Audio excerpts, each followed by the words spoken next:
The holy grail of modern day basketball cards has been sold, and that's what I'm going to talk about in today's video. News coming out of the basketball card world. The one-of-one National Treasures Logo Man autograph Luka Doncic 2018 rookie card has sold for $4.6 million. I linked the Instagram of the collector who sold the card in the description. You know, he has like this crazy collection, has like a bunch of Zion National Treasures 99 RPAs. It's an insane collection. I think he owns one of the gold BGS 95 Luka Doncic cards. I think he was trying to buy the one-of-one Zion National Treasures. I don't know if he did or not, but this card, the one-of-one, was also part of a deal that sold. There was some other cards I think that sold for, and it ended up being over $5 million was this total deal. And this is insane. It is a insane card sale. Like, you know, it almost doubled. It was 2.5 times what the Giannis one-of-one same card National Treasures Logo Man sold for. Like that card sold, I think, in September for $1.8 million, 1.85, which that was the modern day record, beating out the LeBron James exquisite number 23 RPA that's rookie that sold. And it almost actually broke the Mickey Mantle PSA 10 record. As people probably remember, the Mickey Mantle PSA 10. That card sold for, or excuse me, PSA 9, that card sold for $5.2 million in January.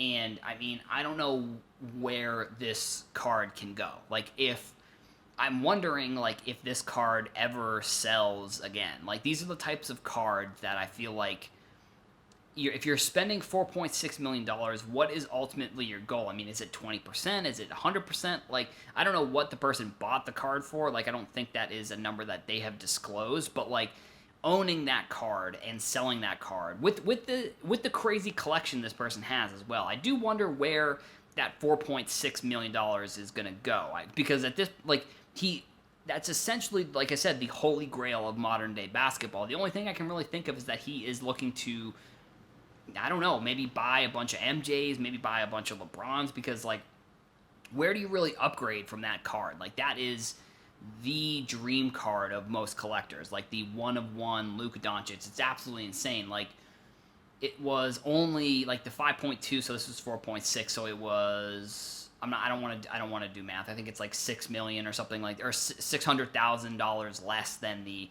record, but now this is the modern day record for basketball, or their record just in general for basketball. But it's also crazy that it outsold every other card and jumps up to second on the list now. It outsold the Trout, it outsold the Honus Wagner, and I think Luka is, I mean, he's playing at a top 5 player this year probably. I don't know if I think he could be an MVP candidate. I think it wouldn't be out of the realm of possibility. Like, he's going to be an all-star. I think he's a starter this year. He's just been ridiculous. And, like, he played against the Celtics and he hit a 3, like, not at the buzzer, but towards the end of the game. That was absolutely insane. And, you know, the reaction that I've seen, actually, to this sale, I'm kind of a little bit surprised. Like, and I think this happens every single time there's this type of deal or this type of sale where there's just negativity around it. Like, and that's one thing that's sort of been, like, I don't know, it's been bumming me out a little bit. Like, because I enjoy this stuff. Like, I enjoy these sales. I enjoy talking about these sales, and to see everybody being like, it's just crazy that everybody thinks every single time something happens that they think that this is the peak. And I think I've been doing more research into, like, financial stuff and looking into, like, Bitcoin and just, like, the stock market and just money in general. And I think that there are, for a market to go up and down, I think that's a good sign. Like, I think we're seeing that with the Michael Jordan card. Like, that card sold at Golden Auctions, I think, in January or at the beginning of February. Those cards sold for, like, almost $750,000, and we've seen a few that have sold in the $600,000 range recently. I think that's just, you know, I think it's, sure, losing the value is bad for anybody who invested, but, like, there was only 2 cards that sold for $700,000. So the only people who really lost value are people who, well, other than maybe people who bought in a Jordan card similarly in that time period, other than this, that wasn't the PSA 10. Maybe those cards have also dropped a little bit, but I think the rise and fall of the markets is going to be good for the market, because I just think that if a market just keeps going up, eventually, yes, there is a point where it has to drop significantly. And I think maybe we saw that in beginning of 2020. I think we've seen it a couple times, like with soccer, that happened with over the summer, like Mbappe cards and Neymar 2014 prisms, and Messi and Ronaldo 2014 prisms. They went up to like $3,000 or $4,000 for a PSA 10, and then they dropped off the map to like below $1,000. So I think it's healthy for the markets to increase and decrease. I just, like I said, I wonder what is going to come of this $4 million sale. I wonder, maybe I can have the person on. Maybe they'll want to do an interview. I don't know for sure. Maybe I'll ask them. But I wonder what their plan is for because they even got more, the over $5 million that they got from this sale, and then the sale of a couple other things that were all part of this deal that was rolled out the other day.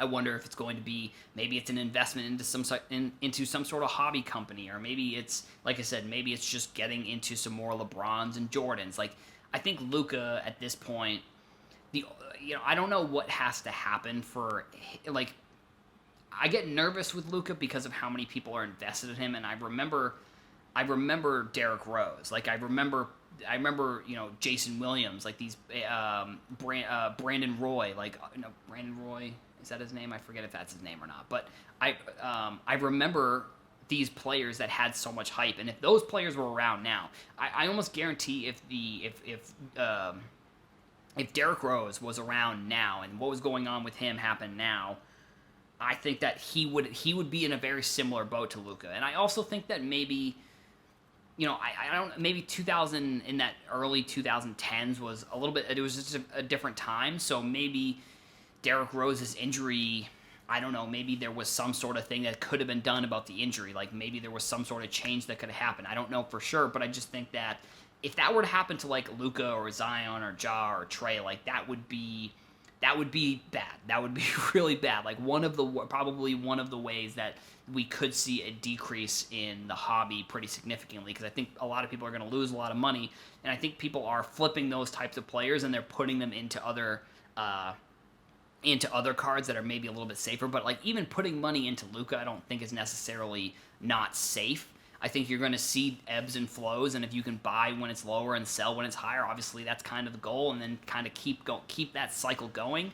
Those are some of the goals I think that most people have when they're buying these cards, and I think this National Treasures card is, I don't know, I think it should be, like, I guess it's one of the more important, it's going to be probably the most important modern day, or ultra modern, I guess. PSA categorizes modern, I think, is 2012 to 2016, I believe, and then 2016 to now is going to be ultra modern, which I wonder when they're going to, no, I'm not 100% sure. I know it's 2016 to now is ultra modern. I forget what the modern dates are, but I do just wonder, like, when the next set of, or what the next category is for PSA, like if there's some other new thing there. And so I think ultra modern, I guess you could call it. I think this is one of the ultra modern day holy grails. And I look at it and I say, what does that do to the Giannis card? Because we thought which I think that sold in September of last year, so that card's selling.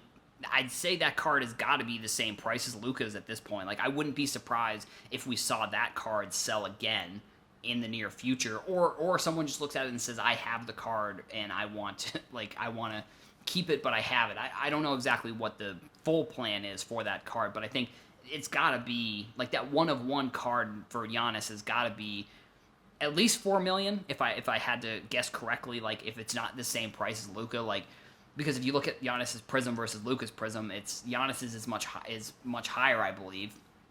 So I just look at that and I say, well, the one-of-one's also graded. The one-of-one Giannis is also graded, which got a 9, and I think a 9 autograph not a huge deal. I think when it comes to that card specifically, I think I wouldn't be surprised if this card gets graded maybe, and then I don't know, maybe it gets resold. Like, I just don't know what the goal of this, like, is this person gonna, I would imagine this person's probably just like, I'm just gonna own this card for the rest of my life, or sell it if it gets to, I don't know, $10 million, like $12 million, $20 million. Like, I don't know what the ceiling of this card really realistically even is. Like, I think it's it's got the potential to be one of the most expensive. I think it has the potential to be one of the more expensive sports cards for the rest of history if Luka pans out, if he wins championships, he wins MVPs. That's kind of a big ask for Luka, but at the same time, like, I think he is right now probably a top 5 player in the league, so I don't think it's unrealistic that in the next few years he'll win an MVP. I don't know about a championship. I think they do have to bring someone there to help him a little bit because they've got Porzingis and they've got like a decent